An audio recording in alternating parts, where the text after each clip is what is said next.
Hey guys, it's Jessica. And this is Kendra, and you're listening to Lucid Lab. It's been a year. I can't believe it's been a year. Exactly 1 year since we started Recording. sitting down and recording. And our first time recording last year in 2023 was St. Patrick's Day. It was. And we don't usually tell you when we're recording, but we will today because we're recording on St. Patrick's Day. We are. Again, which Crazy. it just kind of I thought of that like 2 days ago. I'm like, oh my gosh, we're recording on St. Patrick's Day again. And Jessica's like, we have to do something special. So I brought champagne this morning. So if we sound a little silly, you know, tiny bubbles, tiny troubles. Yeah, I got to go back to that. I'm already feeling a little silly and I've had like 3 sips. So it doesn't take much for me. And it is morning time and I don't usually drink in the morning. So it's a little different. So if you hear some slurring today, that's why. But I never do brunch things. So this is my brunch. I haven't been to brunch in a long time. I don't know if I've ever done brunch with anybody ever. We're going to do brunch sometime. Okay.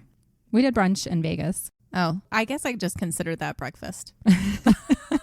Yeah. Well, but she's wearing green. I'm not. I mean, I have a Moldavite necklace, but that's it. I am So you can't pinch me. embracing my Irish roots. I think it was a couple episodes ago. I was saying that it's springtime in Colorado, no more snow. I shouldn't have said anything.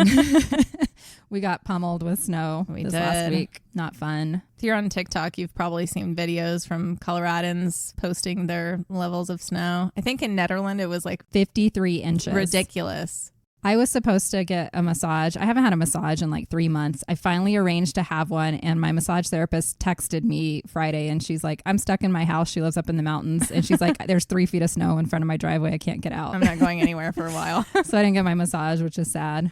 I did something cool this weekend. I've never been to I guess they're like a Comic-Con or an anime festival where everybody goes and they dress up. My youngest child is really into the anime and the cosplaying piece of it. I went last night because my youngest is competing in cosplay. So made their first cosplay costume. It was this huge angel character with wings. Cool. And they come out, and there was probably like 100 people competing last night. And each one comes on the stage and they play whatever music they want. And they do like a little kind of runway walk, or they can do like a skit. It was just really cool. I was there for like 3 hours last night, and I'm headed back down there again today. If you've never been to one, I'm going to my first in Denver. It's called Fan Expo.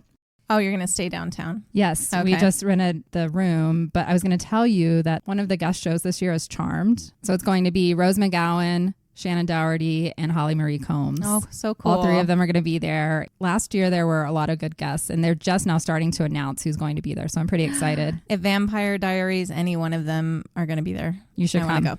And I committed to my child that I'm going to dress up. So I am going to cosplay something. I haven't decided yet. It'll be fun. Last time I made something, it was the white and black swan for Halloween. And I did make the whole costumes, and they were really pretty, but it took a long time. It definitely still wouldn't be to the level of detail that it would require to do something like this. To be in the competition, yes. I am definitely not competing. I'm just going to wear something fun to walk around because everybody's dressed up, and you kind of stand out if you're not dressed up at these things. See. As I found last night, I was in just normal. I was in normal mom clothes. It was very obvious. Everybody else looked so cool. That was my weekend. That's what I've been up to. And now I'm drinking champagne. Yay, we get to record. Yes, we're going back to hauntings. Good, because we need a haunting. It's been a little bit. It has been a while, and I found this one through YouTube. I just happened to be on there, and it was suggested to me, and I had not heard of this place, and it is actually considered one of the most haunted houses in America. Oh. And it is the Sallie House. I've heard the name, but I don't know anything about the story. Yeah, it's got a really interesting story, too. So the Sallie House is located at 508 North 2nd Street in Atchison, Kansas. Atchison is also known to be one of the most haunted towns in America. And the other main thing that Atchison is famous for is it was the birthplace of Amelia Earhart. Oh, and that's a mouthful. Atchison. Atchison, I know. Atchison? Atchison. I keep wanting to say Atchison, but it's Atchison. Can you like abbreviate it? The Atch. Atchison. Hopefully I don't have Kansas. to say that very much. I did look it up, and Atchison is not that far away from here. Like, we could do a road trip on top of our other 20 places I've said we're going to go. I know. Someday we'll actually have to do those. Yes. Anybody want to listen back through all the episodes and tell us where we need to go? Where we said we're going to go. The entity that is said to haunt the Sallie House is a little girl by the name of, You guessed it, Sallie. Oh, okay. And I was going to say Atchison. some people see Sallie as an innocuous spirit trapped there by circumstances that are unfortunate, which we'll go into, or others see it as something much more sinister.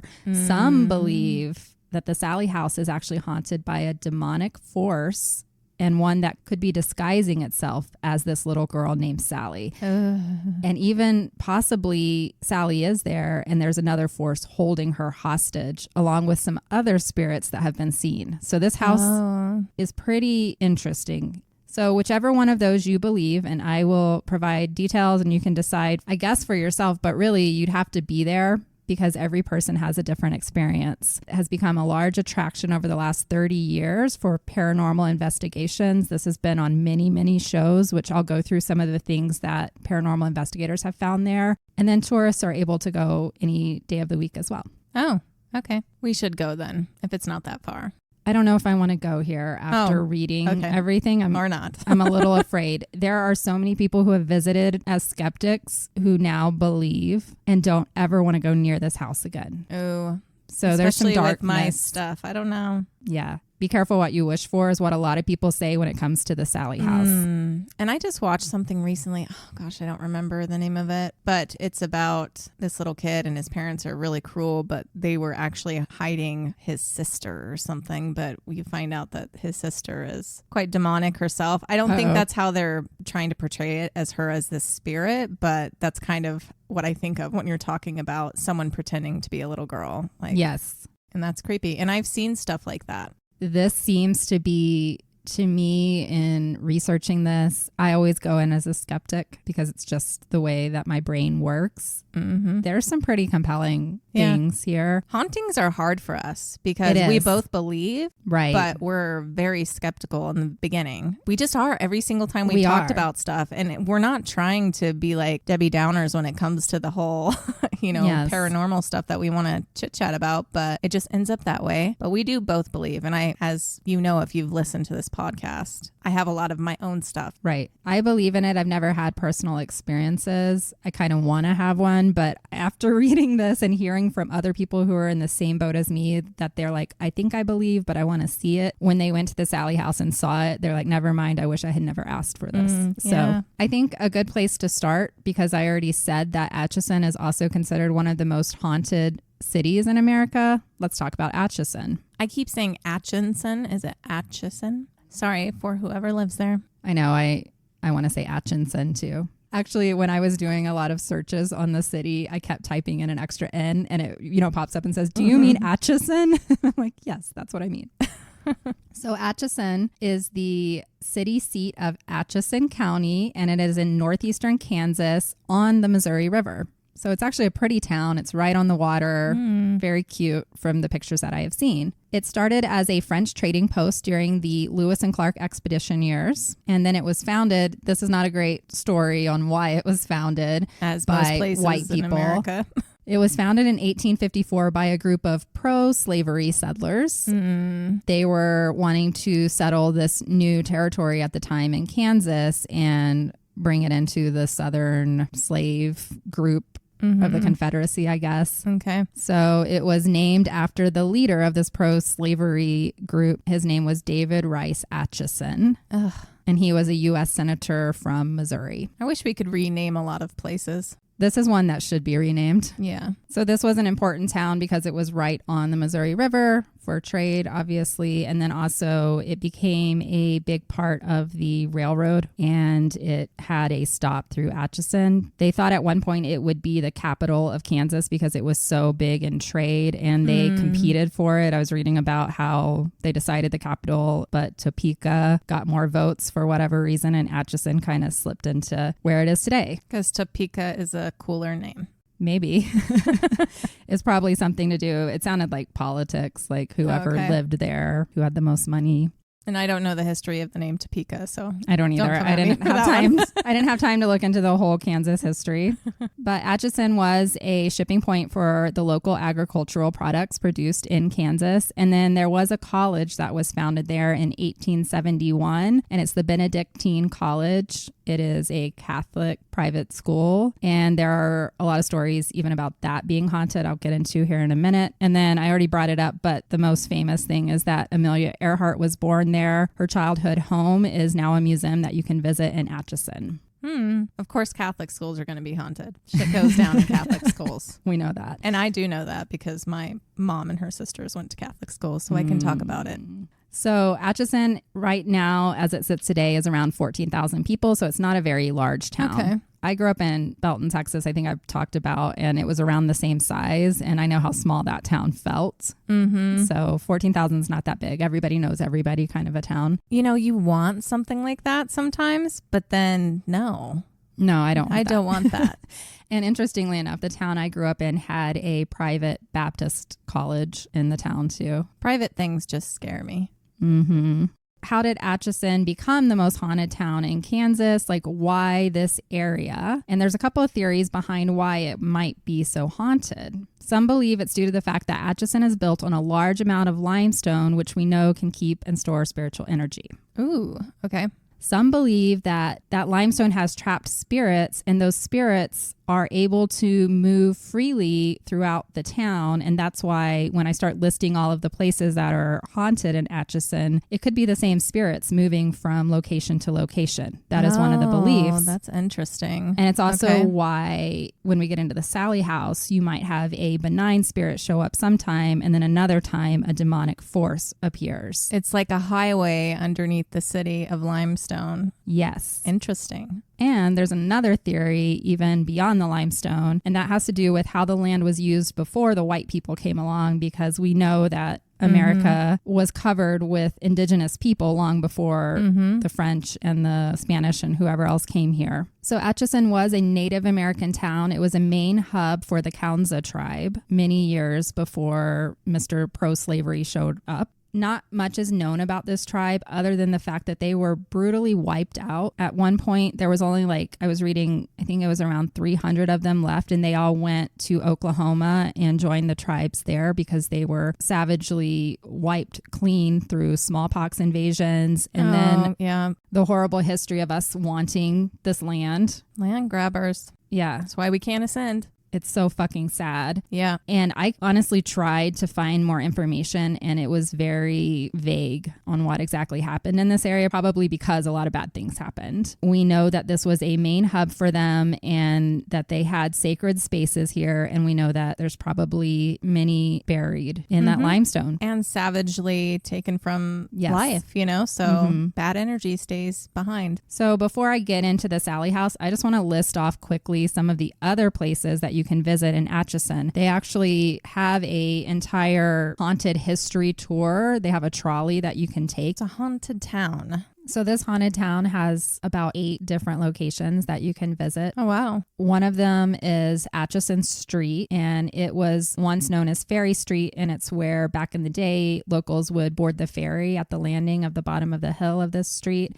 There was a story about a woman who was traveling down the road in a buggy, and she lost control of her horses, and she plummeted straight into the freezing river, and she drowned. Oh. They said because she was trapped inside of the carriage, her body was never found. And it's said today that people walking along the riverbank of this Atchison Street have heard a woman calling them to join her in the water. Oh. That's creepy. Yeah. That's kind of like the Bly Manor. It totally is. I didn't even think about that till now. It also reminds me of the sirens, the women that call men into the water. I wonder if the horse does anything though. Did the horse die? The horses ran away, it said. Oh. They became unhitched from her buggy, and her buggy kind of launched into the water. I didn't tell that story really well. Okay. Well, sometimes I'm just staring at you and half the story comes to me. Yeah.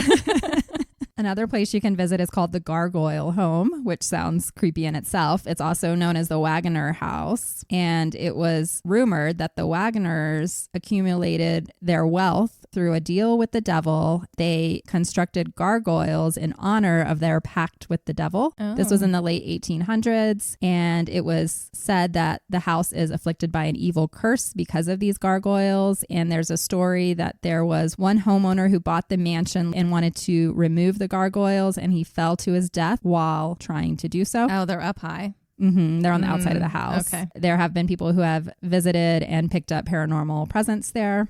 presents, like Christmas presents. Just kidding.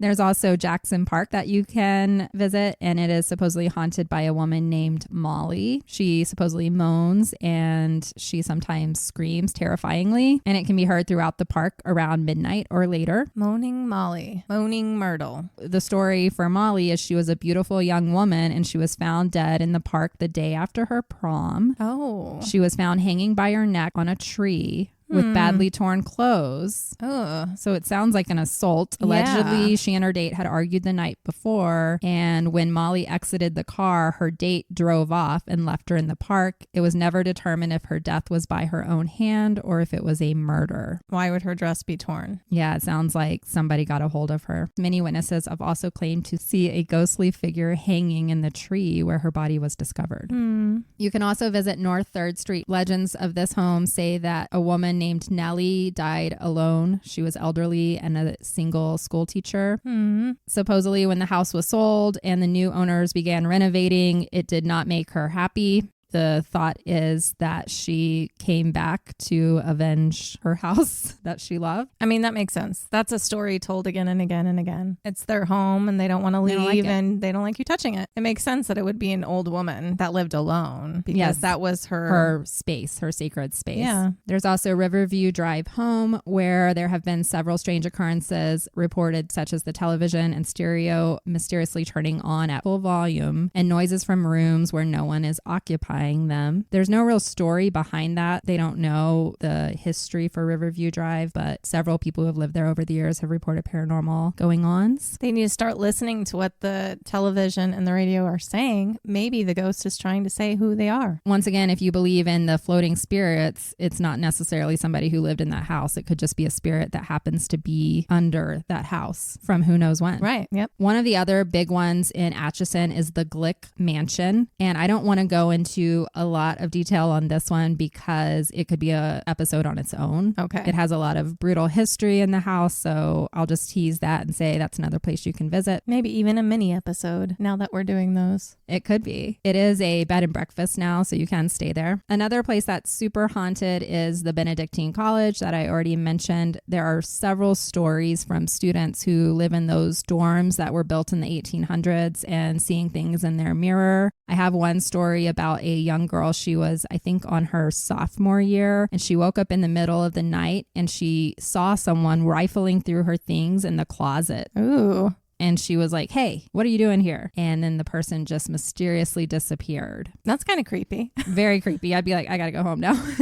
She said she fell back asleep. And then the next morning she asked her roommate, and the roommate said, yeah, I heard something in the middle of the night. And then they went and looked in the closet and it was a total mess. So I wonder on that one, was there actually somebody in their closet? Yeah, it might have been. I would trust it was just another girl looking for something. But there are other stories about rocking chairs that are rocking on their own and hearing freakish sounds. I've heard some freakish sounds here recently that I can't account for, and not like anything I've explained before happening here. Uh-oh. It sounded like someone pushed something from underneath my bed. That's fucking And when creepy. you're on your bed, that's really hard to and then deal you just with. freeze. It completely woke me up because I know what it sounds like, the thing that I pull from out under my bed. And then I'm sitting there for a second. And then 30 seconds later, it's like they were testing to see if anybody was awake again and went again. God. And I'm like, great. Because the day before, someone had to come fix my garage and he knew my code. And I'm like, I got to change my code. I got to change it. And so now my whole brain is in Did I that change moment. my code? Oh my gosh, he's in my house. He came back. Oh, So now I'm like all creeped out. But I finally got myself up and checked my whole house and there wasn't anything. So if That's it was a ghost. I would rather have a ghost than some random dude that knows the code to your garage. Seriously. If you ever have anybody work on anything in your house, change it afterwards. Yes. So another house that is haunted is called the Moochnick House. It was built in 1885. They had large parties there often back in those days when everybody partied. But we don't do that We anymore. don't do that anymore. We just don't get as dressed up and it's not as... I sometimes frilly. watch these old shows and movies and I'm like, I would have liked to live in that era. But then I think about how much time went into getting ready and how lazy I am. I probably would have fucking hated it. Yeah, I just watched that movie Damsel on Netflix with Millie Bobby Brown. Oh, I haven't seen that. Was it good? And I liked it. And my daughter daughter did too. But there's this scene of her getting ready and I'm like, hell no, thank God I don't live back then. Can you imagine like they would hold on to something while people would pull their corsets? Breaking their ribs. Oh my God. Oh, no, then you're like, okay, I can't eat or breathe tonight. Like I'm in this big old onesie thing right now because I want to be comfortable. I like never wear anything but stretchy pants. So yeah, even jeans feel too constrictive at this point in my life. I know. I used to love jeans so much, and now I'm just like, I can't really get the bend I need with snap, jeans. Like digs into my stomach. I feel like they always have. Well, I notice it more now. We used to wear the kinds that showed our butt crack, so we didn't have that problem back then. Maybe that's the difference. It's the high-waisted mom jeans that I wear now. Yeah. I'm wearing dresses or stretchy pants the rest of my life. Dresses and lace and cats and big hats and flowers and potions and just become witches and embrace it. So the Muchnick house was having these parties, and one night it was an event that ran into the wee hours of the morning, and there was a maid who had worked the party, and she was running up and down the stairs trying to clean up, and rushing from the top of the stairs the back staircase, she fell to her death. Oh. Today, witnesses report that lights from that back staircase will turn on and off by themselves, and they will smell cooking coming from the kitchen when no one is there. The theater in Atchison is considered to be haunted. Ooh, I like theater stuff. Guests often describe feeling an unknown presence with them while visiting the theater, perhaps just sitting right next to them while they're watching a show. Others working in the building describe odd noises that are often heard, and they have no apparent reason for the sounds. There's a couple theater ones I'd like to cover for mini episodes now that I think about it. I love that we're doing mini episodes, and now that we are, it does allow us to cover quite a few haunted places, because what we find is most hauntings are not enough to fill a whole episode. I've probably started about 5 of them and I'm like, I have to move on. Like, this isn't enough right now. So that's why I was so excited actually when I found the Sallie House, because there is so much to this one that we could talk about it. I feel like it's Amityville, but it's actually real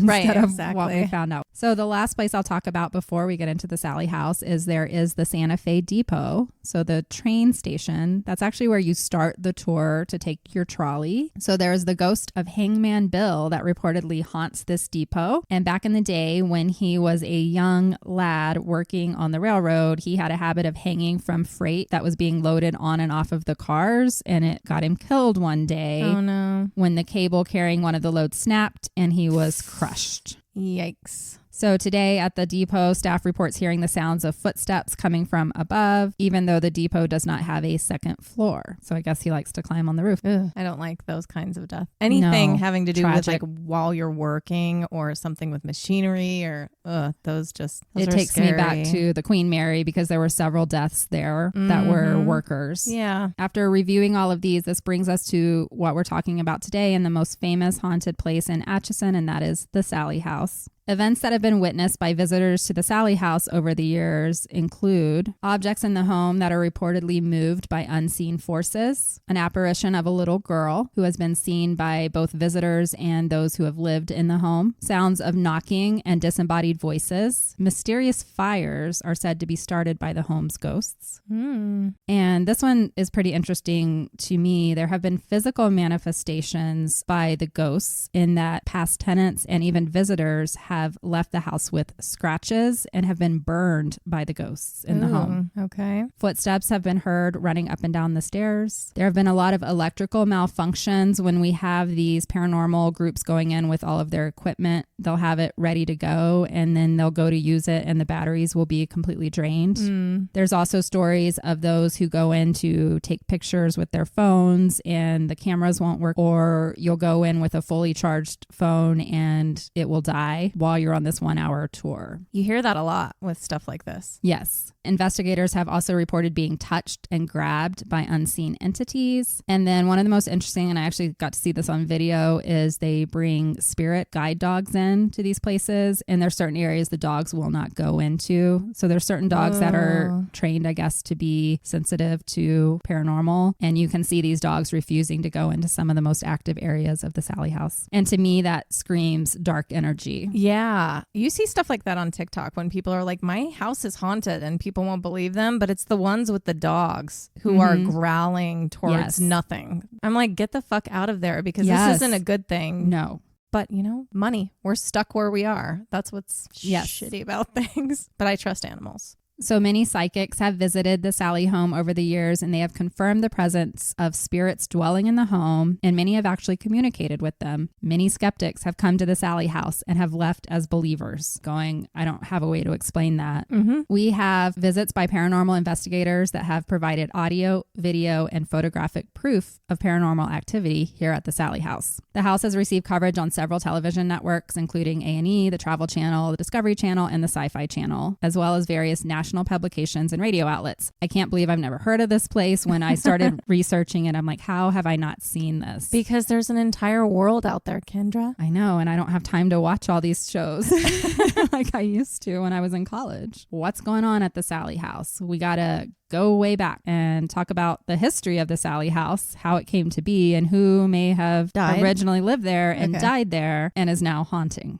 Mm-hmm. The Sallie house was built in the 1800s. It's a mid-century home. It has 3 bedrooms and 2 bathrooms. It's only 1,200 square feet. Okay. It has a full basement underneath, which is always the creepiest part of any house. And it will be true for the Sallie house. So this house was built in 1867 by the Finney family. The patriarch of the family was Michael C. Finney. Is that Irish? I didn't write down the whole history, but they were Irish immigrants. Now, there's nothing in the historical timeline of the house that would make you think that it would become some haunted place. There was not a lot of tragic deaths that we know of. There are actually only 4 deaths that were confirmed in the house, and these were all under natural causes. It was 4 of the Finney family members, and they all died in their old age. So just typical of the time. In the 1800s, you would pass away, and then they would have the wake in the house, and those 4 were Michael Finney himself. It's and then still deaths, though. It is, yes. You don't typically have 4 deaths in a house. I guess it wasn't under tragic circumstances because a lot of times people believe hauntings are tragic. We don't know that someone wasn't poisoned. You're right. Even though they were older, maybe someone didn't want to take care of them. I was about to say maybe their granddaughter wanted the house. Yeah, we don't know. Who knows? But the 4 deaths that were confirmed, I will bring up Michael C. Finney. MC becomes important later on. Charles James Catherines, who was the father of Kate Finney. There's a whole family tree to the Finneys. None of these are very important really to me other than MC Finney. And then there was Richard Edwin Finney and then Agnes Finney. I do think Agnes comes back up. So those are the 4 that we know. MC is written in a mirror in blood. No. MC is said over speaker. No. MC is found in the SpaghettiOs. Just kidding. The SpaghettiOs spell it out. MC was here. MC Hammer starts playing. MC is the magnets on the fridge. I'm going to keep coming up with something. I'm not going to tell. Okay. Well, I didn't say it yet, apparently. So no, you haven't guessed it. So the property had numerous owners after the Finney family. Though the home is referred to nowadays as the Sallie house, there's actually no factual proof that a young girl named Sallie ever lived in the house or died there. Ooh. But there is a story. Okay. I'm going to repeat it here. There are various versions of this story. Okay. So there was a Dr. Charles Finney. He was the son of Michael C. Finney, and he took over the house after his father passed away, and he was a doctor. He was the owner of the home at the time, and he lived there with his wife, and he would use the first floor of the home as his medical office, and so patients would come in and see him there, and then they lived on the second floor. Okay. One night, it was the middle of the night, he received a knock on the door. And there was a woman there, and she had her 6-year-old daughter with her. And she said, "Doctor, you have to help me. My daughter is complaining of severe abdominal pain." Sallie. Yes, that's the thought. So he brought her into his office area, put her on the table, and began an examination. And while there, he realized that it was her appendix. And it was about to burst. Okay. It was on the verge of rupturing. And he realized that they did not have time to get her to the hospital. And so he made the executive decision that he would need to perform the surgery there right away or she would die. Oh, that is scary. My sister had an appendix that was about to rupture. We Did were she? on a road trip on our way to Disneyland, and she got very, very sick. And we had no choice but to stop at a hospital in Kingman, Arizona or something on our way. And they had to take it out right then and there. And we spent several days in a random city. In the random place. In Arizona. Wow. Yeah, when it's got to go, it's got to go. go. Yep. And that seemed to be the situation here. I don't know where the closest hospital was. Doesn't sound like there was one in Atchison. And it's not like they have cars. Right. This is the 1800s. Yeah. Late 1800s, maybe early 1900s. There's Yeah. no time to this, but I'm assuming it's early 1900s. He was not a surgeon. He was just a regular doctor. Ooh, But he knew kind of where the appendix should be. kind of. He didn't have anesthesia there. Oh my God. Because he's not a surgeon. Yeah. It has been said that he started to cut on the little girl and she did not have anesthesia. Oh my God. And so she was screaming at the top of her lungs. It was hurting. And when he went in with the scalpel, he did not get into the right location and she bled to death. Oh my God. On the table. Oh my God. That is the story that is out there. And that is why they believe this little girl haunts the home. Yeah. He should have never attempted that. No, but there is no historical record of this. But why would there be? Of course, he killed her. Why would he keep record of fucking up? So in another version of this story, which I feel like lends a little bit more credence to it, the mother of Sallie was actually a maid that worked in the Finney home. She was African American. Dr. Finney was having an affair with her and she got pregnant. Okay. And the wife found out and she said she has to go. And so she left. And then 6 years later, she comes knocking on the door in the middle of the night because her daughter, who she knows the father is a doctor, Dr. Finney, is in trouble. And she comes to him saying, help me, thinking that he will help her because it's his daughter. Yeah. And the thought was that he actually would have killed the little girl on purpose because he didn't want his wife to even know that she was pregnant. And let's use that word loosely, affair. True. It was definitely Okay. not probably by choice of the woman. And it was said that the reason he would have done it in his house is because he didn't want to take the little girl to the hospital for fear that his extramarital affair would come out and ruin his reputation. To me, that sounds believable, especially when I started looking into Dr. Charles Finney. He was like running for mayor of the town. He was a very prominent figure. Right. He also, this is a really weird, just kind of side tangent. He was a very good figure skater. Interesting. Okay.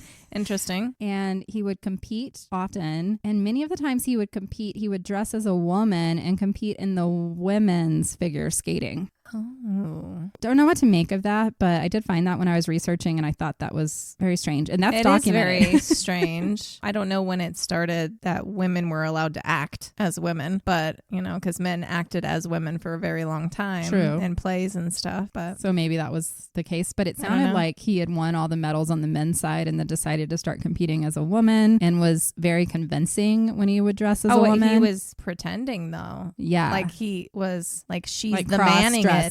Yeah. Okay. Yeah. I don't know, but I did come across that. So he does sound like he could be the kind of complicated guy that was having an affair with his maid. I don't know. Or yeah, that does make more sense because you hear that a lot. The men who have workers and they're taking advantage of them. And this was super common. And remember, this was an area that was built by pro-slavery people. Yeah. They're probably not the type who, if they do have African Americans working for them, they're not viewing them as equals in any way. No, but they view them as their weird little girlfriends that are like their property. That just reminds me of scenes from the antebellum. Like that's just coming up in my mind right now. Our history is so fucked, as we've said on every show. It is. Like I can't even watch funny movies now with like references. Right. Without being like, wow, America. Yeah. Those are the two versions that are out there. I can tell you that in the historical records in Atchison, there is no trace of a Sallie. Of course not. That's why the second one makes sense. But oh no, they do find a gravestone. I may be getting ahead of myself here. So many different families lived in the Sallie House. Most of those families that lived there were either single women or women with girl children. There were some slight paranormal things like seen, but nothing was really reported until the 1990s when the Pickmans moved in. And this is where things really come to a head. And the reason being, it was a couple, Deborah and Tony. And Tony was the first man who had lived in the house that we know of since the Finneys did not live there. Weird. Why just women and girls? It's just the way that it worked out.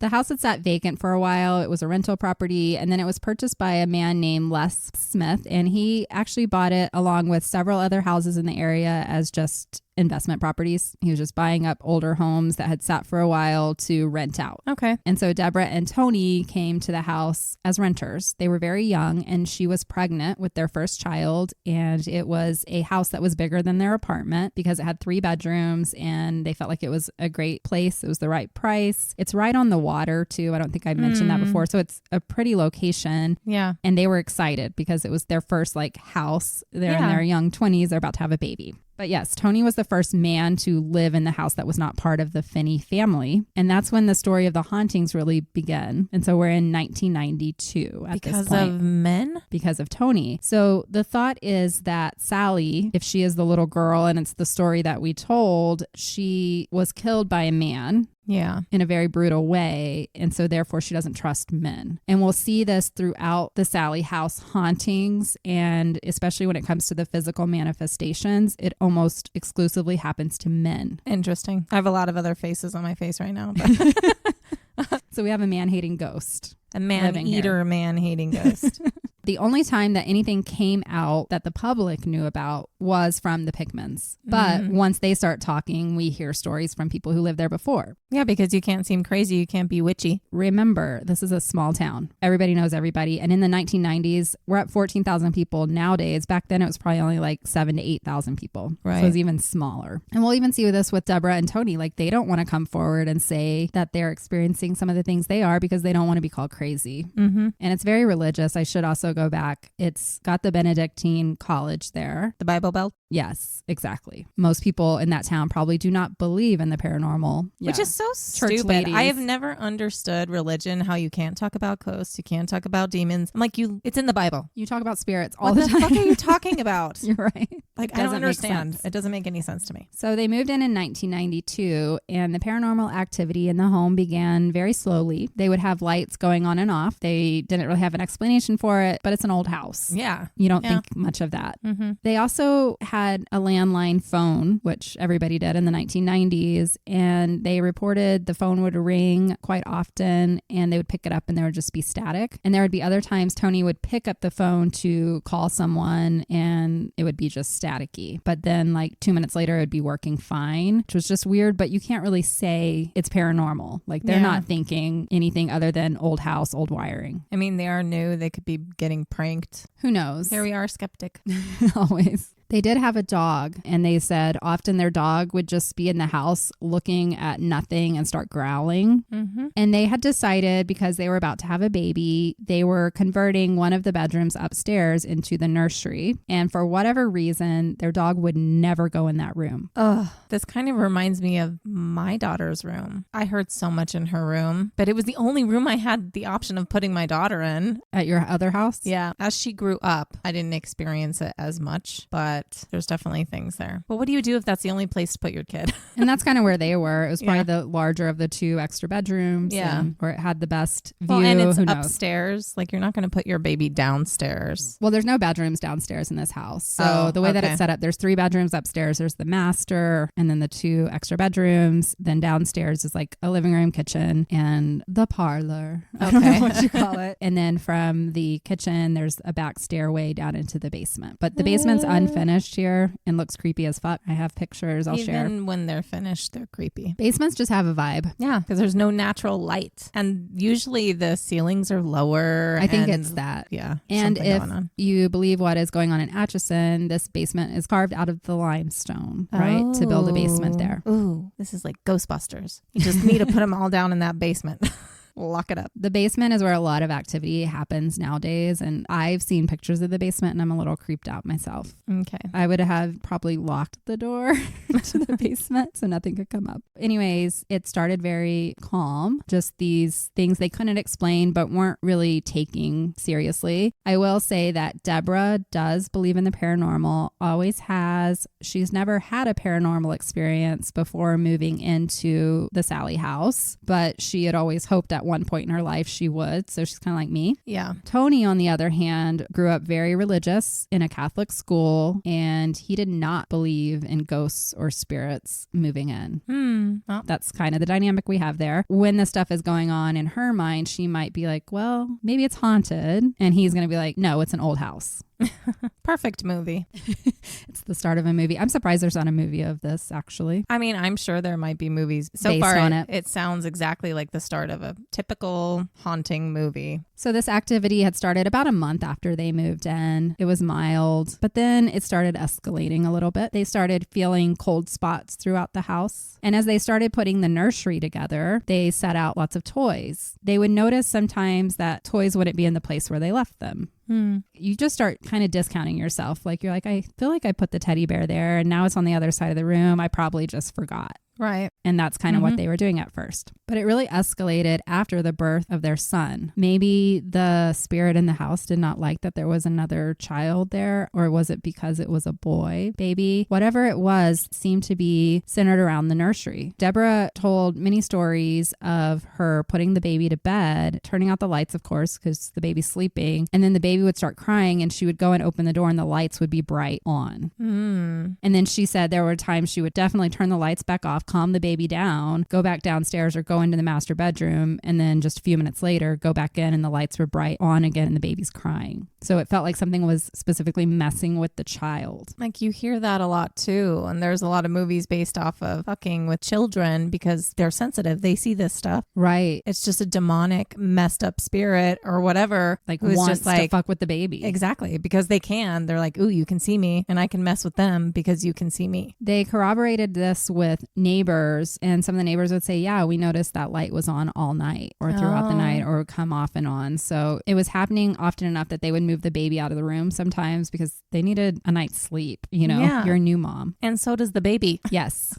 Now, one of the big stories that you'll hear in this is there was a night that her sister, I believe it was her sister, I didn't write this down, one of their family members was over. So they had a witness to this and they were all downstairs just watching a movie. And then the family member went upstairs and opened the nursery door and all of the stuffed animals were in the middle of the floor in a circle. Ooh, okay. So this is pretty creepy. Yeah, that's creepy. It's totally giving 90s horror movies though. Yeah, totally.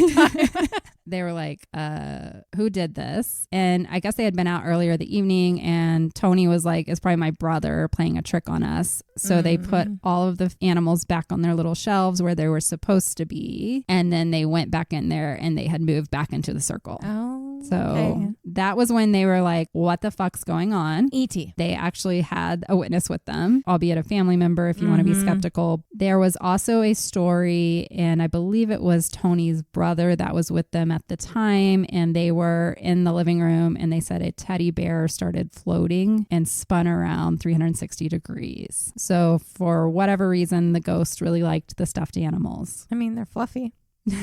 Things began to escalate. There was one night that they said a teddy bear actually caught on fire. The flames were coming up around it, but the actual bear was not burning, if that makes sense. They were so freaked out. Yeah. They grabbed the baby and they're like, we're getting the fuck out of this house, because all these other things had been happening on and off. That really freaked them out. It would me too. Like if something caught on fire, they were worried the house was unsafe, like it was going to catch on fire. And so they were leaving the house to go stay with a family member. And as they were leaving, Tony screamed at the top of his lungs. Out of the house yet? No. And he said something on his back was hurting. And so they went and got in the car. They drove to the house. It seemed to stop. And when they got there, she lifted up his shirt and he had 3 huge scratches down the middle of his back with blood coming out. I believe there's pictures. But not on the shirt? No. Oh. It's on his skin, and it's in a place where there's no way he could have done it to himself. Right. The only witnesses are Deborah and Tony, so if you want to be skeptical, she could have done it, I guess, to him. But that was just the first. We have more that's going to come. Okay. They realized at this point there is something in this house, and so they sought the help of a psychic. Her name is Barbara Connors, and she was coming from California, and she visited the home just to see if she could get any kind of idea of what could be in the house. Barbara is such a trusting name. I just realized right now, it's just Barbaras can do anything. So she's the first one that comes in and says there's a little girl in the house. I believe her name is Sallie. That's just what I'm feeling. Oh, so if there isn't an actual Sallie, she just started it to say something. She said there's a little girl named Sallie here, and she doesn't mean to do anything to you. She's just trying to get your attention. And so as a psychic, she's like, we need to find out why she wants your attention. She probably needs something to help her move on. That's what psychics say, right? Now, here's where else it gets kind of creepy in a way, is that she asked the Pickmans, who else has lived here? Let's contact them and see if anything was happening weird while they lived in the house. And so they did contact the previous renters, which was a mom with a daughter. They were the only two in the house. And they said, did y'all ever notice anything? They didn't tell her very many details. They're just like, when you lived in the house, did you have anything strange happening? And the woman was like, yeah, the lights would go off and on, you know, some of the same milder things that happened. And she did mention that her daughter had an imaginary friend. And she said, my daughter did have an imaginary friend the whole time we lived there. And she would say, if things happened, it wasn't her, it was her friend. And then they said, what was your daughter's imaginary friend's name? And she said, Sallie. Okay. And so that's when it was kind of like this coming together. Okay. This makes sense. So we can trust Barbara. Maybe. I'll be the skeptic. Yes, I think we can trust Barbara. I didn't look up her like credentials or anything like that. So it's really, you know, either you believe in psychics or you don't. Yeah. So with this, they knew that there was this imaginary friend named Sallie who had never harmed the daughter before and had obviously been there. And so they took Connor's advice and said, oh, this is just a little girl's spirit. She's trying to get our attention. Maybe she scratched Tony because she thought we were leaving for good or something like that. She was just trying to get his attention. Okay. So Deborah starts thinking of this little girl as a spirit that needs help. And she starts buying toys and gifts and trying to help in any way that she can. And really, it's a demon. But the problem was, while Deborah was embracing this little girl, Tony started getting attacked.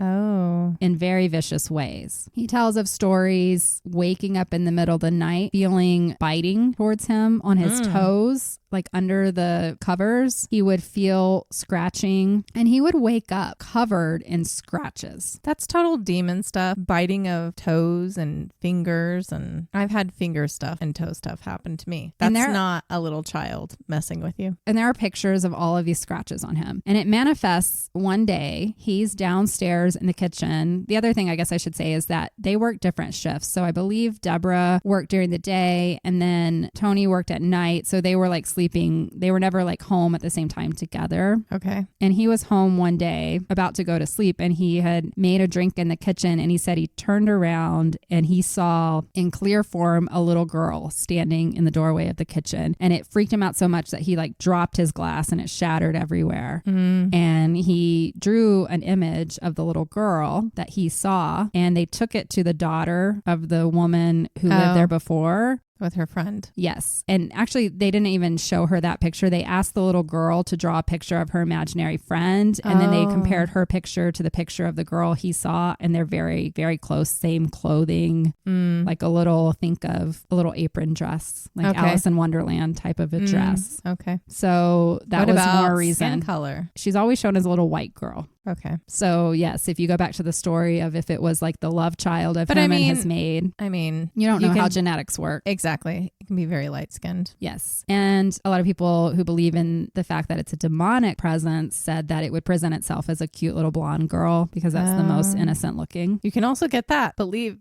just like you said, genetics are wild when it comes to people mating and what comes out afterwards. So whoever's genes are the strongest. And we don't know, even though she was African American, she might have been lighter skinned. Like there's a lot of different things. So he saw Sallie that day and he at that point believed that it was the little girl in the house, but he did not believe she was an innocent spirit like his wife Deborah did. He said, this is a demon from hell. She's scratching the fuck out of me every night. I can't sleep. And now I see what she looks like. Or she's showing herself to him because she's trying to warn him of what is actually hurting him. That's a good take on it. It's not her doing it. She's like, he's a bad person and it's not me. Tell your wife, like, or, you know, Maybe. whatever. She's trying to warn him. They didn't communicate. He just saw her and he freaked out and she disappeared. Okay. He continues to stay there. I don't know why.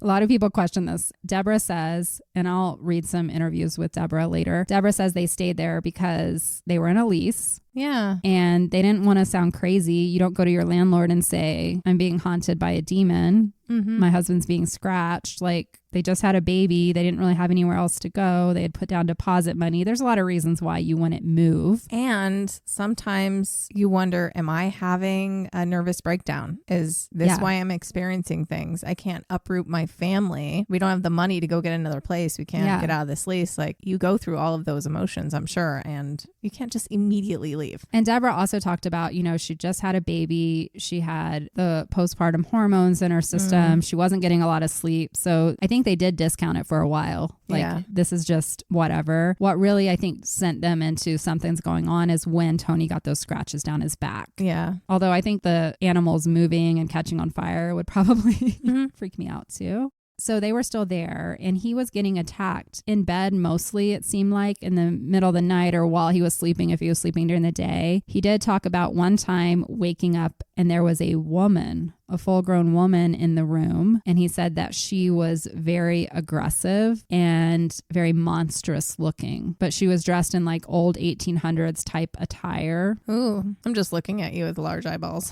And he continued to get scratches. And then it took an even deeper turn. And this reminds me a little bit about American Horror Story, in that he said he started to hear voices in his head and he felt like they had come into his body and it was actually starting to make him have very negative emotions towards his own child and his wife. And he said it was very scary feelings, like he wanted to hurt Deborah. Oh, like Amityville. Yes. Like with Ryan Reynolds, that version. Yes. Yeah. And he said that one night he woke up and there was a monstrous demon looking animal. He couldn't quite describe what animal it was, except it was just like a mangy looking beast by the side of the bed growling at him.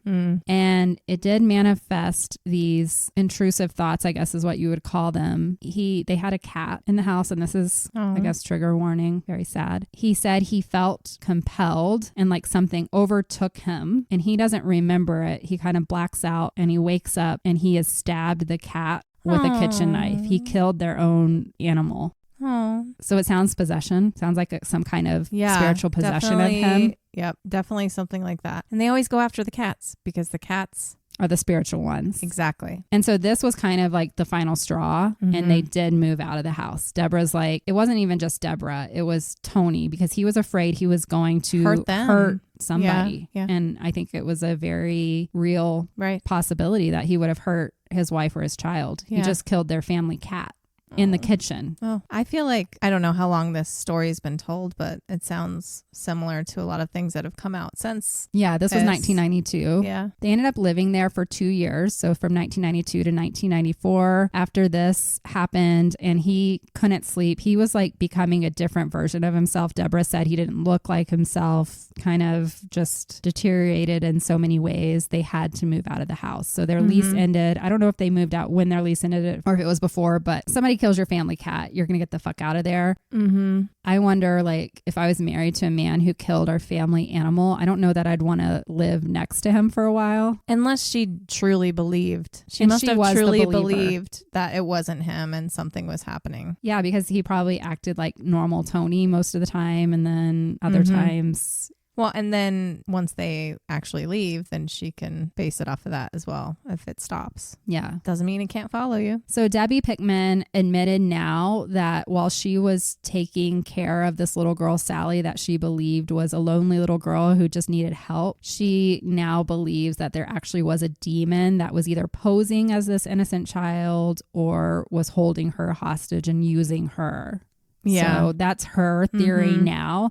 But when she was in it, there was actually talk about them having fights because he wanted to leave the house and she thought that they needed to stay there and help this little girl out. So she became very connected. And some of the thoughts that I've heard when listening to other podcasts that have done this is some believe that this force could have been manipulating their emotions in different ways. Sure. So they were showing up to her as this little innocent girl and making her feel sorry and maybe even pinning towards them her against husband. each other. Exactly. Yeah. And then her husband's being tortured. And then the baby was never really being tortured other than the lights coming off and on. So they were keeping the baby awake, but they weren't physically touching the child, at least. The baby was just another trigger of a presence because it could see what was happening. Yeah. Or whatever. So after they moved out, Debbie was just, it became her new focus to figure out what the fuck was happening to them and what was in that house. And so she invited her psychic friend, Barbara, back. Barbara said, I'm out in California. I can help you. There's a show called Sightings. There's Unsolved Mysteries. Okay. Those were some of the big ones. And she's like, I have connections. If you want them to come out to the house, I can help arrange that. And Debbie was very cautious of this because they still lived in Atchison. I guess I should have mentioned they grew up in the area. Oh, okay. They had family there. Okay. They didn't want to be seen on some national television no show. Prank calls that I assumed. No. Before. I should have said that earlier. They had a large amount of family and they didn't want to be seen as crazy. Tony's family was super religious. So they weren't going to go on shows and say, we live in a haunted house. This is happening. So they were keeping some of this really quiet. But Barbara convinced them that they deserved to know what was going on. And so they did invite the show Sightings to this house. And they said, you can come in, we'll be on camera, but blur our faces and don't use our real names. Okay. And so I bring this up because a lot of people always say that people want the fame that comes with this. The Hickmans were not looking for any of that. Yeah. But they did invite this camera crew in and this paranormal investigation, and they came in with like millions of dollars worth of investigative equipment. Wow. And they sat there for a couple weeks. Wow, that's a long time to do that. You can watch the Sightings episodes. They're still to this day considered one of the most compelling shows for paranormal because they caught some things on tape that can't be explained. Not only did they capture like EVPs and things like that that people can discount, they caught actual scratches happening on Tony in real time. Wow. He was sitting in a chair. They had him where someone was watching him 24/7 and scratches kept appearing on him, and not just like scratches, they were bleeding. I was looking into like what parlor tricks, that people will say can be done that could even mimic something like that. And there is one dermatological syndrome that can cause scratches to just seem to appear on your body. And it's called dermographism. With dermographism, it is kind of like an allergic reaction. So if somebody touches their skin very lightly, 15 minutes later, it can appear to be like a raised welt. I mean, yeah, I've seen that all the time, but not bleeding. That's the biggest thing. I can do that too. It's all about stuff going on in your body, but I've had times where I can do that to myself or my daughter. Like it's all about what's your chemistry at that point in your life or whatever. But for the bleeding. And I have pictures and I will put this on Instagram and you can watch this video. It's on YouTube. Maybe I'll put this in the show links if you want to watch it, because it was, to me, pretty hard to discount. Is it instantaneous? You can see the scratches going down and it's bleeding? Like yes, as it's pretty happening? Much, yes. That's not that either. That's something that like comes up over time, and it's not even going to be exactly the same on all 3 or 4 or 5 lines. And there were like 20 plus people in the house, and they said the only time Tony was not being watched was when he'd go use the bathroom. Even then, like he wasn't in the bathroom for long periods of time. And the places where the scratches were happening, even if he did have this syndrome and could do it, like it's not places he could have reached unless he had like a back scratcher or something. Yeah. So, but to bleed, that's not. Yes, these are like deep scratches, like if a cat scratched you. Yeah, that's what I've been imagining. And they would stay on his body for days. Yeah. From what I looked at with dermographism, they go away after a while because they're more like hives. Right, exactly. That's exactly what it is. It's just an irritation of the skin. It's an allergic reaction. Right. Nothing more than that. And that kind of thing goes away within a few hours. The Pickmans were not living there anymore, but so many people wanted to come and investigate after the sightings. They would always ask Tony to come back, and he would for a while, but every time he went back in that house, he would end up with scratches. And eventually he quit going. He's like, I can't do this anymore. So one of the biggest manifestations that happened on Tony, and I don't know if there's pictures of this, but at one point in his back, the letters MC were scratched. And so that started a whole theory that Michael C. Finney was the true demonic spirit living in the house. We don't know anything about him. We just know he was the builder of the house and he came from Ireland. But there became this whole theory that he was like the lead spirit in the house and he was holding Sallie hostage and maybe that other woman. I think I mentioned earlier when I said the 4 people who died in the house, there was an Agnes who died and they believe maybe that was the woman that Tony saw who was dressed in the 1800s. And they believe maybe she was coming to warn him as well and that she was actually a good spirit. So I just thought about, you said they grew up in the area. What if Tony is of the lineage of the Finneys? I don't know. I didn't see anything of that. That would be a very interesting take. Maybe, I mean, he could even be like an illegitimate child. Something's going on. Yeah. There is some reason that it was very focused on Tony because Deborah and their baby, they were never attacked in any physical way. They just saw stuff.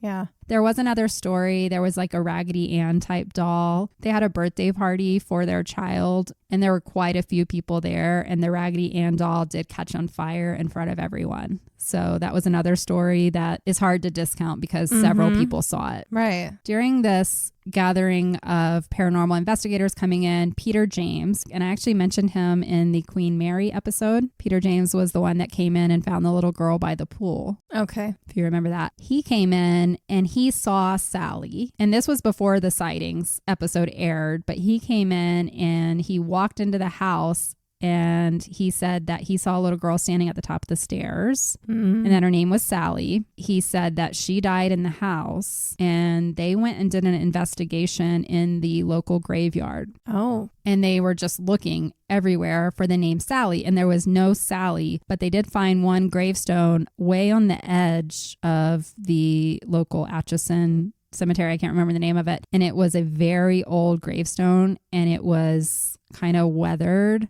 And they did find Sallie as the name. It did show that if you look at the dates of when the person was born named Sallie and when they died, it wasn't a child. It was or wasn't? It was a child. Okay. I don't remember the exact age or dates. I didn't write this down, so I'm trying to tell this from memory. But when Deborah started doing her research into the history of Atchison and who this could be, she came across 2 potential people. And the thought was, one was just Sallie, who was a child. And then there was another that was an African-American woman who died and had like 14 children.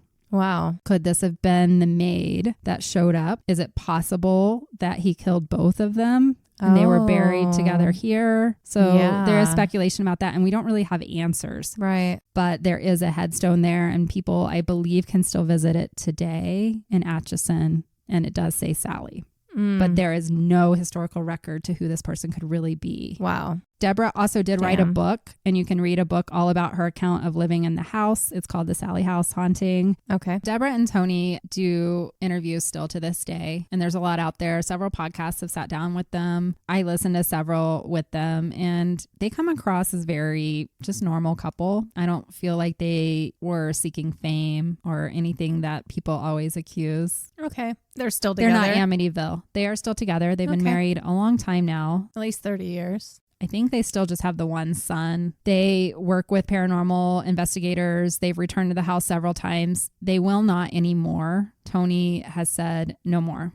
Yeah. He's done because he was attacked. The last time they returned to the house, they actually did a seance there with some psychics. And in the middle of the seance, he started screaming at the top of his lungs and he pulled back his shirt and he had 3 large scratches across his stomach. Ooh. So he's done. He's like, I'm done being the guinea pig. Exactly. Here. He's the one when he goes in there and he's like, you know what? I don't want to do this for other people's entertainment anymore. Mm-hmm. There was also a very scary situation when he was in the house one time and he was actually thrown down by some kind of force and held down. Like he could not get up. And if you see Tony, he's like a bodybuilder dude. Oh, like, wow. He's not like some little wimp of a guy. Was that how he was back then, or did he become that? I think he after became all that. this? I've seen pictures of them when they first moved into the house and now. So I definitely think he has built his body up. That's how he's dealing with his stress and trauma from everything. Maybe. Yeah.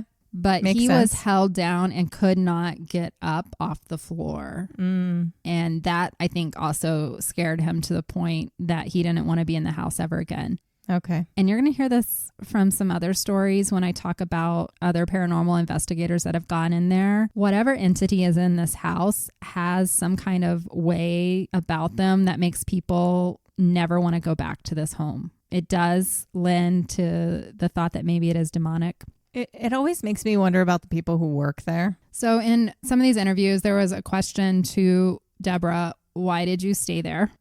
Because I think that's the biggest thing. And she talks about the fact that she was always fascinated by the paranormal. And when it first started happening, she was excited. And she wanted to stay there and she wanted to communicate with this little girl. And she said that her and Tony dealt with it in a very different way. She was ecstatic. She wanted to continue to experience this and get to know this little girl, Ghost. And then Tony, she said, on the other hand, was very all about his religious teachings and the beliefs that he was brought up with. He felt like spirits were an unnatural occurrence and he thought that they were all bad. Okay. So she was wondering if the way that they approached it also lended to how they were treated by the spirits. Possible. She did say that it caused problems within their marriage because Tony thought that she was a complete psycho for wanting to continue to live there and communicate with these spirits while he was having physical symptoms from it. You don't care about me. Yeah.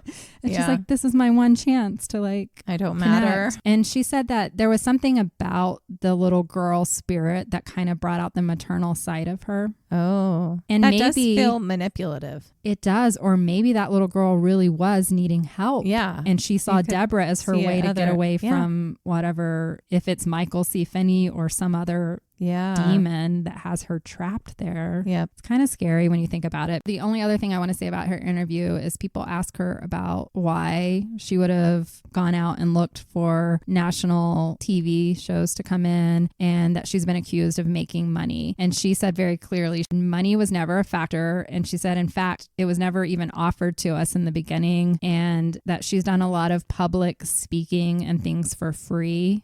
She said she wrote the book just because she needed to get the story off of her chest. It wasn't something that she did seeking money. So she wanted it to be very clear.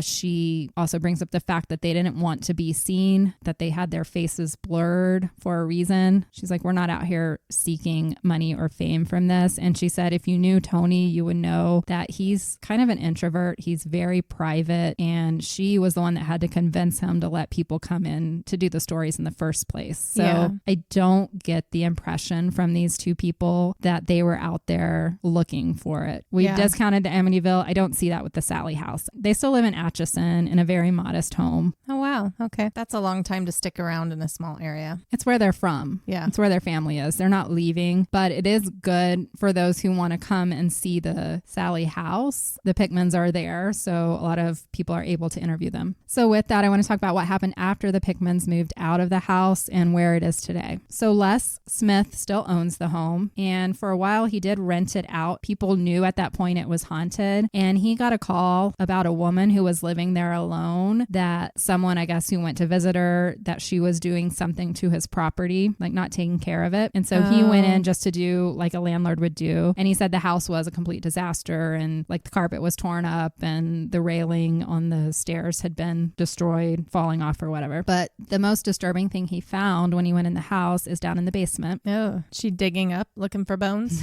There was a pentagram drawn in the basement, and there were weird names written like in paint around the pentagram. So it was obvious she was doing some kind of conjuring. Yeah. She got kicked out of the house, and he did spray paint over with very thick black paint the pentagram. But you can still see that if you go in the basement today, you'll see the big black paint. And some people say you can still kind of see the outline of the pentagram. Is it on the floor? It's on the floor. Oh, okay. And there were some names written around it. So I don't know if she was... Usually the names are words to conjure a certain demon or something like that, right? And that's the thought, is some people think that she was conjuring demons, knowing that this was a paranormal place. So that makes you wonder. Nobody knows more about it, except there was a woman there and there was a pentagram. She didn't want a real man. She wanted a demon man. Maybe. A boyfriend. There's also thought that she may have invited other people over. There could have been rituals going on in this house. He doesn't know until he went in. Yeah. And something to mention about Les Smith is that he was a retired police officer. So he was a police officer in Atchison for like 28 years. He does not believe in the paranormal. We'll have a couple of stories from him here in a minute. But when he saw the pentagram, because he had been in police work, he said it brought him back to when they had found a group of, call them devil worshippers, whatever, in a cave outside of Atchison. And he said the pentagram was the same. So like he knew it was very clearly connected to that same kind of cultish group. So he was a little freaked out. After this, he stopped renting the house out. And that's when the Chamber of Commerce approached him and mentioned that it could be used as a historical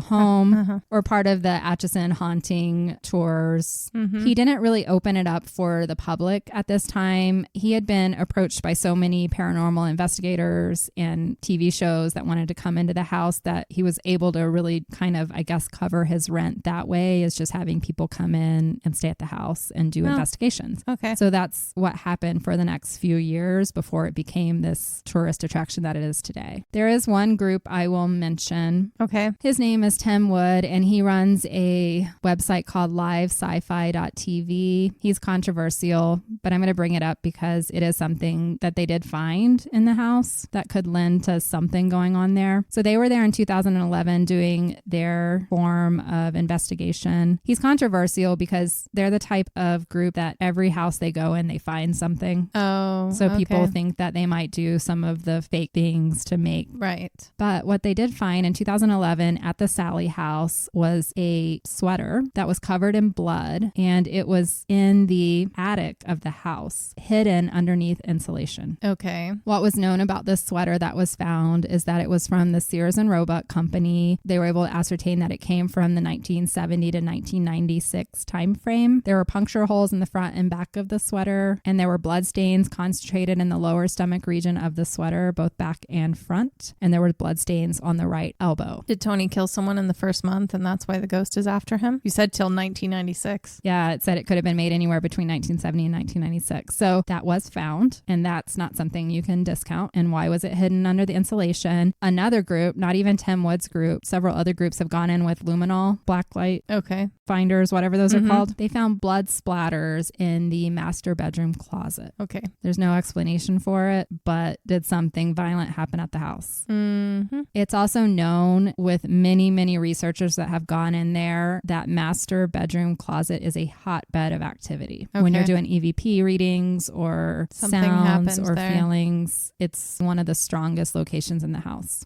So to me, that has nothing to do with MC Finney or like, did something else happen in this house? Maybe even in between renters. Yeah. Unfortunately, we know too much about... I'm kind of biting my tongue because I have theories. Well, tell us the theory, because that's all I have on this, is that bloody sweater was found. Tony's involved. And that's why the spirit's after him? He's the only one that's been attacked in this way. And she was pregnant, and he could have been the one moving stuff in. Something else was going on. I hate to think like that, but we've seen so much. They had separate work shifts. I don't want to think like that. I don't want to think like that either. I don't know Tony, and he's still alive today. But he's being severely attacked, but no one else has been? You know, Sallie is always the one brought up, but several people have reported seeing a little boy's face peeking out of one of the top windows in the house. When Tim Wood and his group found this, they were wondering if this is connected to the little boy ghost that people have reported seeing looking out the window. So perhaps there is something else that happened at this house that nobody knows. I don't know what they did with that sweater. Like, couldn't the police have done something? I mean, blood splatter in the closet. Yeah. You at least collect it, right? I would would hope, but I didn't see a lot of this. That's why I'm like, I don't know what to make of this. Oh, it crap. does come from... A cop owns the house. Fuck.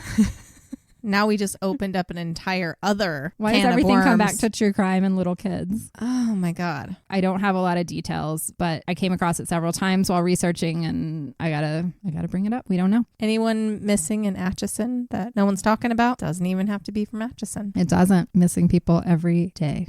Okay, on a lighter note, we've had several other people go in. That was the scariest one that I found. On Travel Channel's popular series Ghost Adventures, Zach, Aaron, and Nick investigated the Sallie House with Tony and Deborah tagging along. They said while they were there, some of the strange occurrences that happened were that Tony Pickman began to get welts on his neck from an unknown source. And they had another guest of their group that was scratched on the arm while there. And then a guest psychic that was with them almost passed out. They said that there was also a teddy bear that began moving on its own. Maybe the whole teddy bear and stuffed animal situation was because of the little boy that they saw. I don't know. Now my wheels are spinning in my head. I'm trying to connect things. Something else happened there, I think. I think lots of stuff happened there. And when there's just too much energy in one place, it has to spill over. Another show that went there is the BuzzFeed Unsolved. So Ryan of the two, if you watch that show, sorry that I'm butchering this, but they were spending the night there and doing an investigation and nothing was really happening. And they went down into the basement, and this is on video on a YouTube, and they had it was either a flashlight or their phone, but they had something sitting in this chair, and then they kind of backed away and they just started asking questions. And they said, if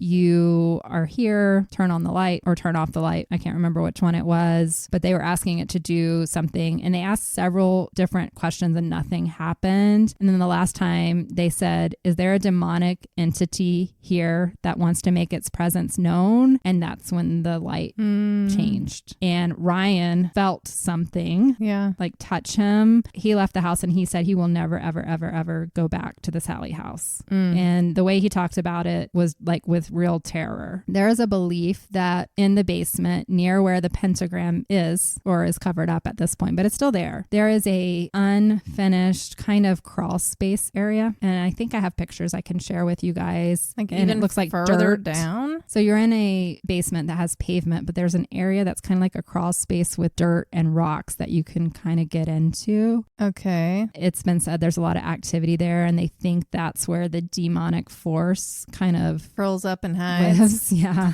There's a lot of talk about people, especially tourists that go visit. That's where they feel they want to crawl most. inside there. I don't think you can anymore. Okay, don't They've do kind of that. got it blocked off. Okay, let's not do that. Anybody who's curious. But that's send where robots. people have tried to take pictures down there, and that's usually where their cameras won't work. So another big one out there is the Astonishing Legends podcast. I tried to listen to this. It is a 4-parter, and each part is 3 hours. Holy shit. 12 hours of talking is a lot. Yes, it is. I will say that these hosts of this podcast, they are investigative journalists. And so they go deep. Yeah. They seem very credible, seem like great guys. They went to Atchison actually because they aren't even a paranormal investigator type of podcast. They were there for the Amelia Earhart Festival. Oh, interesting. And they were speaking on the panel because that's what they do. They do a lot of like missing persons and like historical legends. Yeah. Okay. And while they were there, they were approached by the Chamber of Commerce and said, hey, you should come by some of the haunted places while you're here. And they had heard of the Sallie House, and they're like, why not? Let's do it. And so they went there, and they met up with another local paranormal investigative team. They were just going to stay in the house. They were thinking of, well, this would be a cool Halloween special. And so that's how they came to be there. Did they just record the whole time they were there? So they recorded with this paranormal group, and they had EVPs, set up the whole thing for, I think they were there a couple of nights, and they caught something in the nursery. I'm not going to play it here because it is their stuff. Right. Yeah. If you don't want to listen to all 12 hours, you can hear this EVP at the end of their second episode. That's what I ended up doing. I listened to their first and second episodes, and they do play what they caught. Oh. And it did make the hair on my arm stand up. Okay. It is a very guttural, demonic scream, and it lasts for a while.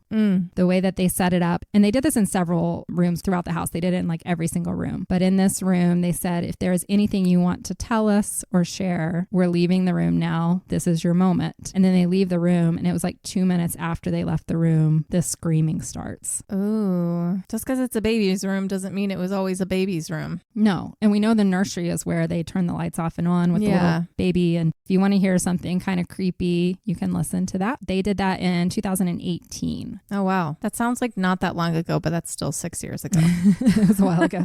And then I, of course, am always looking for stories. There were 2 police officers that did not believe in the paranormal. They just mentioned every time they drove by the Sallie House, their radio in their car would go off in crazy ways, or the dome lights of their car would go off and on. And one time their car died in front of the Sallie House. My brain cannot let go of the sweater and the master bedroom closet, and it's giving Stir of Echoes.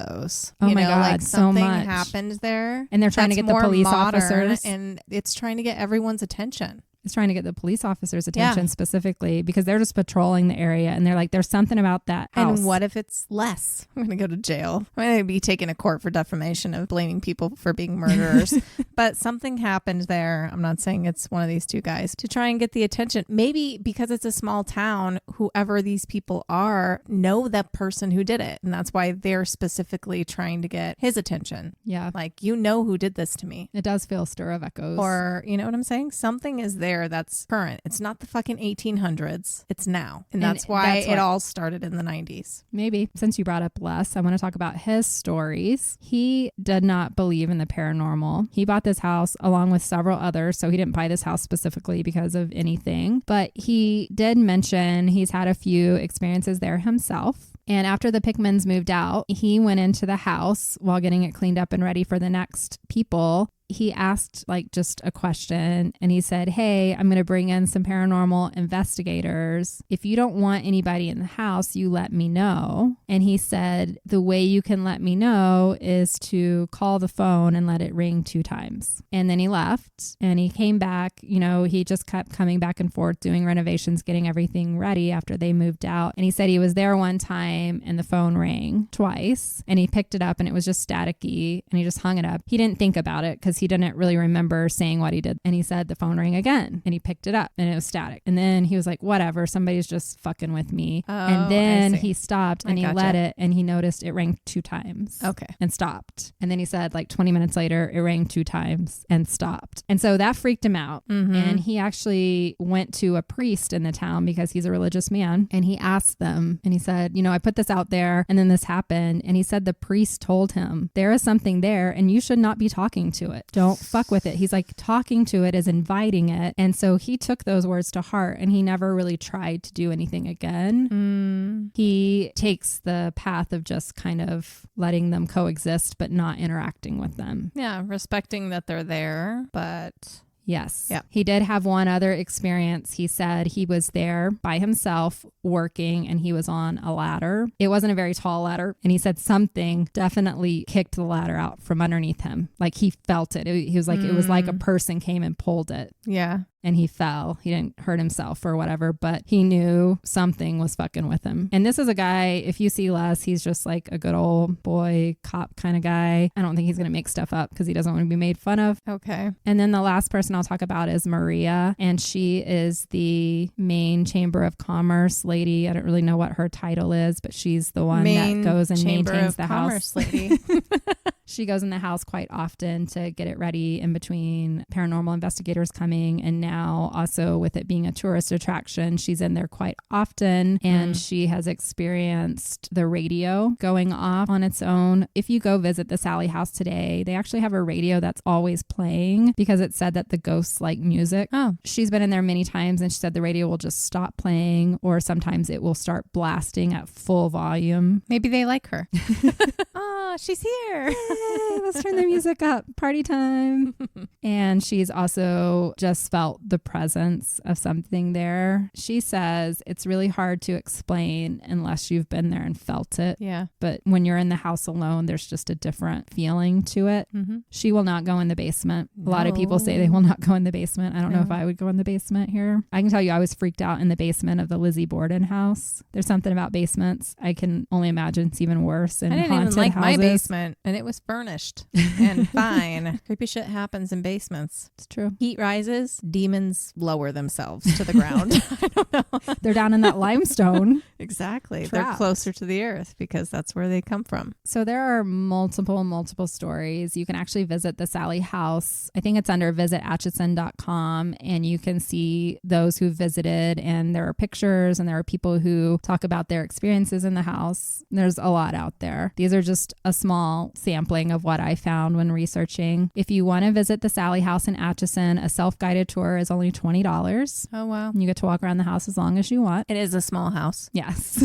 They have the radio playing all the time. They have a spirit box there. I'm not real sure what a spirit box is, but it's on site. You can bring your own little EMF readers if you want. I think they might rent them out. I know that they did at the Lizzie Borden house. See if you find anything. If you want to stay overnight, you can as well. Overnights at the Sallie House begin at 3 p.m. and you get to stay there till 9 a.m. the following morning. The cost is $125 per person with a 2-person minimum. So you're shelling out $250 if you want to stay there. Do they give you a sleeping bag? No, actually, I was about to read that.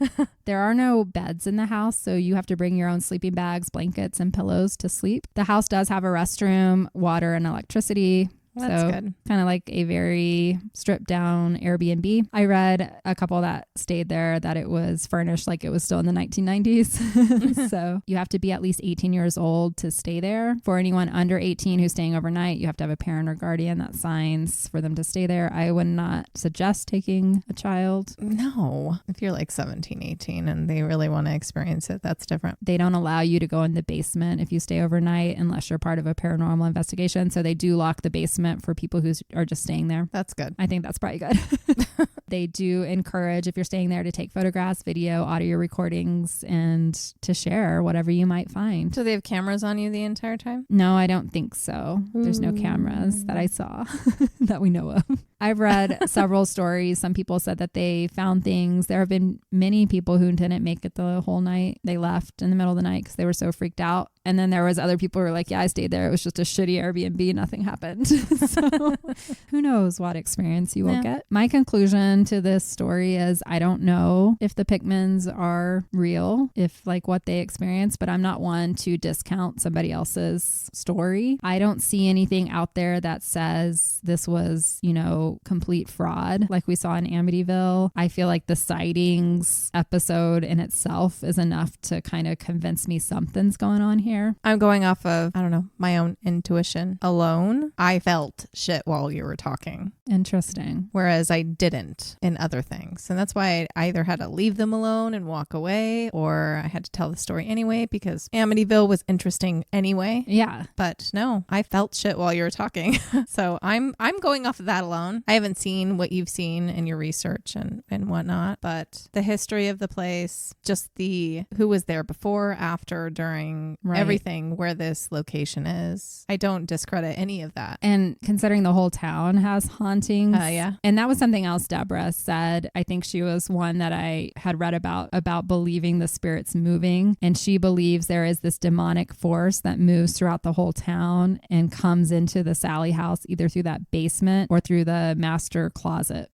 Whenever it wants to. I mean, just the thought of that is very interesting. They own the town still. Yeah. I mean, it's no different than thinking of, the veil. We have this veil between the living and the dead, and it's thinner in areas, and maybe that limestone or whatever is going on in the city makes itself more known in areas. Maybe there's a bigger collection of it in an area. Right. There's more energy in one area because a lot happened in this house. Right. We don't know who actually lived there the entire time. We don't. But we know that there were some evil people. This was started by people who were pro-slavery. Seriously, those are my not point. good people. Evil people. So shit's happening. Yeah. Yeah, I believe it's haunted. One day we're going to talk about the Glick Mansion because it's there too, and it has a pretty fucked up history as well.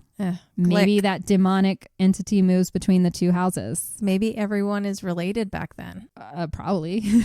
But that's my point into why maybe Tony, I'm sorry I called you a murderer, but you gotta bring stuff up sometimes, okay? We're just here to question everything. But maybe he's related to whatever happened in that house if they're from that area. And they're trying to get his attention specifically. Yeah, I don't know what it is, but to be honest, this is the first time I actually have the creeps about a place we've talked about. The fact that there are so many people who will not go back in that house creeps me out. Mm-hmm. Yeah, the Sallie House. I can't believe I've never heard of it. Definitely listening to that EVP from the Astonishing Legends podcast. Like I said, I'm going to have to go listen. It gave me something. I felt chills. But now I'm worried. Someone actually go do a better job. I feel like there's a couple modern murders unsolved that have to do with that property. I'm trying not to be a bad screw police, screw men person right now, but gosh darn it, it's fucking Stir of Echoes. We come into every episode being like, we're not going to be those girls today. We're not going to hate on men. We're not going to. Every story ends up here. How does every story end up here? And it's not like we're purposefully looking for these stories. A bloody sweater in the attic and nothing's done about it. Blood in the master bedroom closet and nothing's done about it. How do they find that in something that's been rented and repainted and things done over and over again other than it being modern? Who's missing? The sweater's modern. It's after 1970, so. Stir of Echoes Part 3. For the rest of you who go into that house, can you just stop worrying about, oh, is there a presence here? Ask someone, is there a murder I need to solve? Right. Can I help you in that way? Thank you. I don't know. Maybe we need to make a road trip. You said you wouldn't. I know, but I'm reframing it after our discussion. Women. That's true. Women. They only hate men. Maybe they'd talk to us. Okay. TBD. We'll let you know. Don't let Atchison know we're coming. If they listen to our podcast, they're like, these girls are not welcome here. We'll have to wear disguises. I'm making a cosplay. They'll never know. We'll just look like two little anime girls. Then we'll really stand out. What are you talking about? In Atchison? Yeah. Okay. Well, Alrighty. This was a nice detour from our norm. Some of our other, although we ended up in the same place, accusing people of things. But here's the reality. It's because people are afraid to ask those exact types of questions that things are not solved. The majority of those instances are exactly what I just said. And paranormal investigators going in are just trying to catch sounds from the beyond. They're not thinking about what actually happened. The psychics are. And when the psychics go in there, one of them almost fainted. And the psychics are feeling very strong things coming to them. So maybe we need to get some more psychics in there and try and figure it out. I don't know. Small town, cops, people missing. That's what I'm assuming. Always. Every time. Bible Belt. History that you can't explain. I am in the middle of researching something that has tons to do with kids, missing, rape. I'm sorry, all that stuff. So I can't. My brain is already there. Shit happens in small towns. So I think there's something more sinister that went on there recently. Yeah. I hate that we now have this kind of view of the world. I know, because it's true and it's all coming out, and everywhere we look, it's happening. It's not just this, oh my gosh, that happened 1 year in that entire it's decade. Happening it's every literally month, every, like day. You could probably look at a bird's eye view of where you live. Every other 4 streets, something is happening that is at least a gradient of, the worst that you can think of. This is way more prevalent than we could ever imagine it to be. And it's all coming out, and we can't ignore that. And it's no longer us being weird, kooky, witchy women thinking it, because every time I turn on anything, it's fucking happening. It's everywhere, and we're not even trying to seek this out. We're not. I'm trying to just do haunted houses. I'm sorry, Kendra. And but with the recent sweater and that stuff, I don't know. I'm gonna keep following this. We'll see if something comes out of it. But Sallie House, if I had to give you my conclusion, I think it's haunted. I think something's going on there. I don't know if it's demonic. I don't know if it's just someone trying to get attention. Something else needs to be uncovered here, and I hope that it is in the future. I think it's a mixture of things. That was a lot better than I thought it was going to be. I'm like, oh, do I have to pretend? Pretend what? to believe. I told you this was a good one. It's funny that, I believe, and we talked about this in the beginning, I believe, but it's harder for me to believe stories than my own personal experiences. I think that's a lot of people. This was interesting. I do believe. That's just my internal feelings about what we just talked about. So good job, Kendra. Thank you. Glad you enjoyed it. Someone go solve everything now. Yes. Thank you for listening. This was our 1-year episode. I cannot believe it, but I'm so proud of us. And we still have champagne left, so we didn't drink it all yet. Yes, we still have a little bit. I'm going to pat ourselves on the back for making it. When we started this, we had ambitions, and I think both of us were dedicated and said we would do this, and now we're doing the damn thing. We are. So cheers. And cheers to everyone who's still hanging on or just found us. Yes. Thank you. Keep listening, and if you want to help get exposure for us, really rating us on Apple Podcast if you can. Yep. Leaving comments on YouTube or Apple Podcast would be really helpful. That's really the only place you can truly engage. Right. Other places allow you to star us, but those are the places where you can actually have a word and say something to us or say something about us. That's where we need exposure. Yeah. And then recommend us to anyone you know that likes this kind of genre of podcasts. And like I've said before, even if it's just the one episode, maybe something specific. Right. Hope you had a great St. Patrick's Day if you're in an area where it's celebrated. Yeah. Otherwise, it's been a year. Thank you. Thank you all. We'll see you next week. And in the meantime, always stay lucid. Bye. Bye.